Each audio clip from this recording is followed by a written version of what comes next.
Okay, I'm going to show you how to add a video to your playlist. First, make sure you're logged in. It should say your name up here. Then go to the search bar, type in whatever the topic is. For instance, my topic is fractions.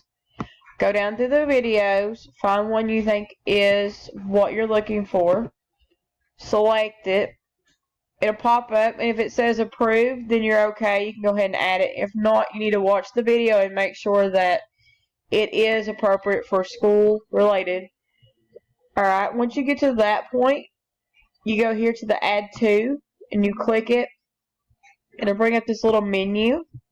You hit create new playlist. You have the option here to make it public, unlisted, or private, whichever preference you choose.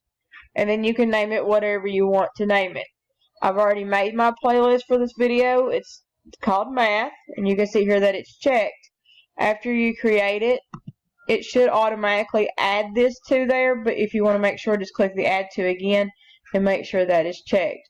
So now when I go over here and click the next video, same thing, I have to watch it to make sure it's approved. This one just happens to already be approved. You hit add to, and then if you want to add it to your playlist that you just created, you just click whichever name it is and make sure it is checked.